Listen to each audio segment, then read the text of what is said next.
Olá, alunos! Nessa segunda unidade da disciplina Pressupostos Teóricos Práticos da Gestão Educacional, nós vamos verificar as questões da gestão da escola enquanto prática social, prática política e prática pedagógica. Portanto, veremos a função social da escola como instituição escolar, né? Então, a escola, ela é uma instituição social, é um espaço incontestável, quer dizer, necessário no processo de educação nacional, no processo de formação humana, né? Então, ela é uma instituição social que tem a sua função específica, assim como um hospital tem uma função diferente, como qualquer outra organização tem a sua função diferente. Então, a escola tem a função social de elaborar, de trabalhar, de aprofundar, de refletir as questões do conhecimento, de sistematizar a questão do conhecimento, do processo em si, do ensino e aprendizagem. Bom, aí a função social da escola, nós poderíamos estar considerando, conforme Dourado, que a educação ela é entendida como um processo amplo de socialização da cultura, historicamente produzida pelo homem, e a escola como locus privilegiado de produção e apropriação do saber, cujas políticas, a gestão e os processos se organizam coletivamente ou não em prol dos objetivos da formação. Então, em prol dos objetivos da formação humana. Portanto, na questão da organização, da gestão deste espaço escolar, é necessário um perfil democrático para efetivar essas ações, para efetivar as ações de qualidade no processo de ensino-aprendizagem. Então, a função social da escola, na verdade, como ela é uma instituição social, como já dissemos, é um espaço incontestável de acesso ao conhecimento, ela exerce uma gestão escolar e a partir de uma construção de um projeto político-pedagógico construído de forma coletiva, né? E conforme, então, nós já vimos, e também Frank, ele foca essa questão da gestão democrática, né? Ele diz o seguinte, que é democrático na escola uma educação de qualidade, a socialização do saber construído historicamente pela humanidade, a elevação cultural das massas, o tratamento igualitário a todos, a participação ativa dos cidadãos na vida pública. Então, segundo Frank, é realmente esse processo de formação e de estruturação do conhecimento, ele deve ser socializado, ele deve ser democrático, ele é para todos. O conhecimento não pode ser selecionado e ofertado somente a alguns. Então, ele é ofertado a todos. E na educação básica, como nós já vimos nessa estruturação das questões de currículo, ela é socializada de uma forma integrada, integrada através, por exemplo, na organização nacional, nessa questão curricular, ela é estruturada a partir dos parâmetros curriculares nacionais, em âmbito nacional, e depois os estados regulamentaram esse processo de efetivação do currículo através dos seus documentos. Aqui no Paraná foi estruturada a questão das diretrizes curriculares, né, do estado, aonde demanda todo o processo de orientação aos docentes.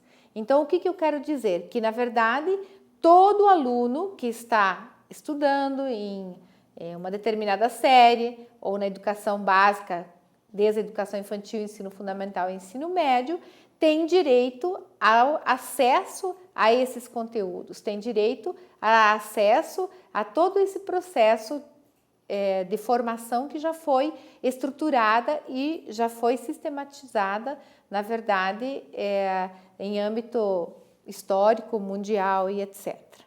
Bom, então, a gestão democrática, né, como nós vimos, e conforme Funk, né?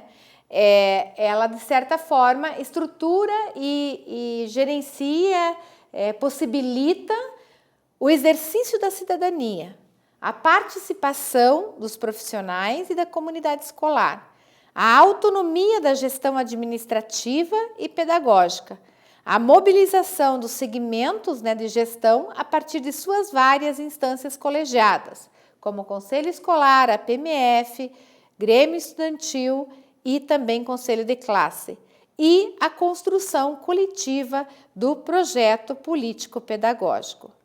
Bom, Paro, né, ele afirma o seguinte, ao falar desta gestão da escola como prática social, que, na verdade, essa gestão escolar ela está ligada à formação do cidadão, tendo em vista sua contribuição para a sociedade, de modo que sua atuação concorra à construção de uma ordem social mais adequada, à realização do viver bem de todos, ou seja, para a realização da liberdade como construção social.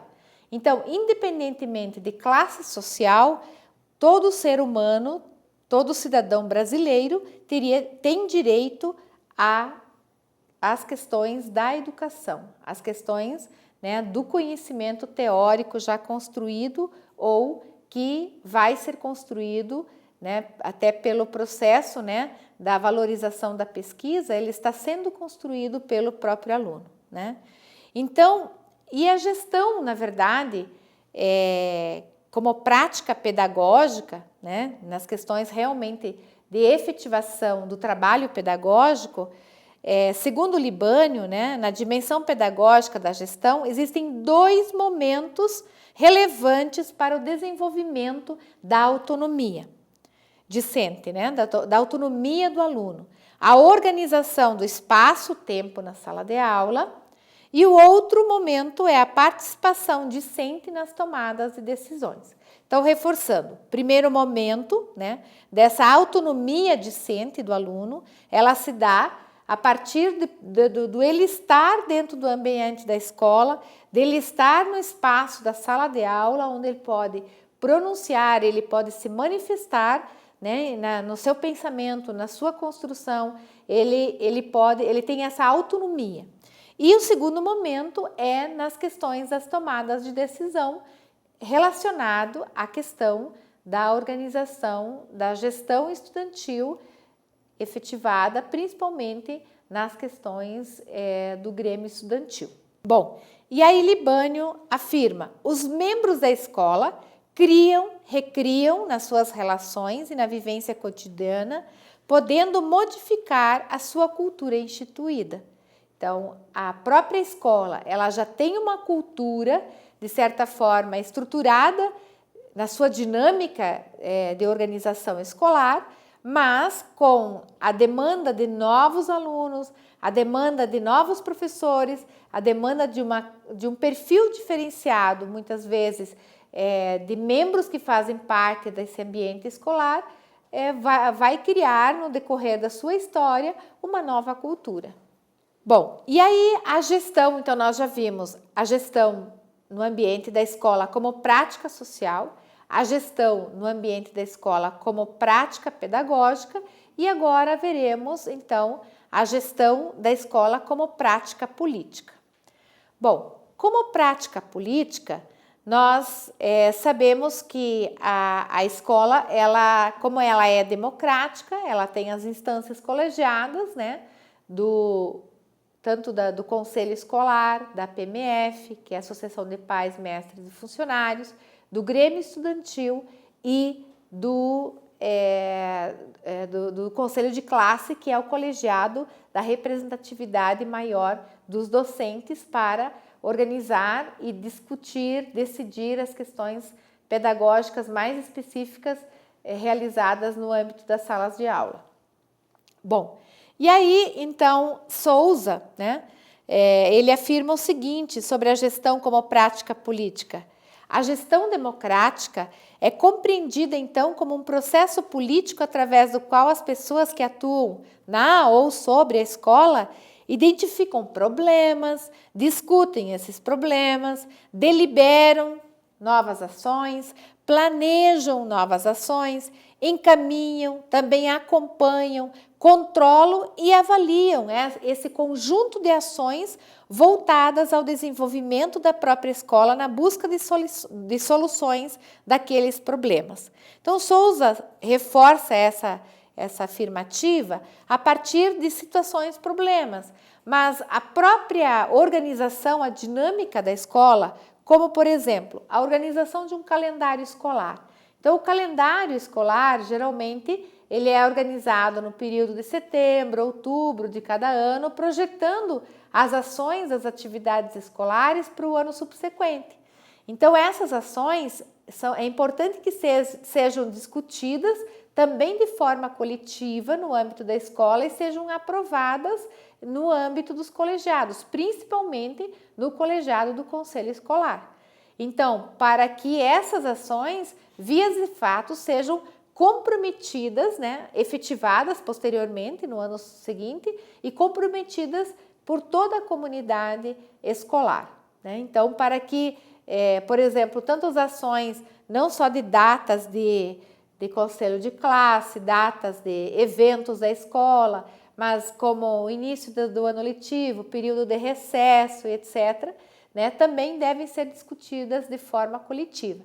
É claro que no decorrer do processo do andamento das atividades da escola surgirem imprevistos e também, então, nesses imprevistos, que podemos situar como situação-problema, a escola, esses colegiados discutem, se reúnem novamente para redimensionar toda essa programação. É claro que a escola ela tem a autonomia, mas em partes, porque ela precisa também atender às demandas e às exigências legais no âmbito nacional e as orientações no âmbito estadual, ou se é uma escola de rede municipal, no governo, então as decisões também que são efetivadas no governo municipal. Então, eu quero concluir essa reflexão, dizendo o seguinte, que essa tríade, tanto da gestão política, da gestão social e da gestão pedagógica, não se divorcia. Elas são, na verdade, trabalhadas de uma forma em conjunto, simultâneas. Porém, alguns momentos são discutidos de forma distinta. Mas não são mas são complementares numa relação de interdependência. Quer dizer, uma é dependente da outra, porque a função final da instituição escolar é pedagógica, mas ela envolve seres humanos, pessoas, então é necessário uma gestão política, social, E também ela envolve não só a sua escola individual como sendo uma ilha. Então, existem outras escolas, existe o Sistema Nacional de Ensino que ela tem que respeitar as suas orientações. Então, a tarefa administrativa dentro da escola não é mera justaposição de funções, ou atividades administrativas e pedagógicas, mas parte indissociável da estrutura organizacional da escola. Então, a escola, de certa forma, ela se organiza, tanto nas questões pedagógicas, mas ela precisa dessa tríade, da gestão social, pedagógica e política para efetivar o seu trabalho. Desejo a todos bom estudo nessa segunda unidade e nos veremos posteriormente.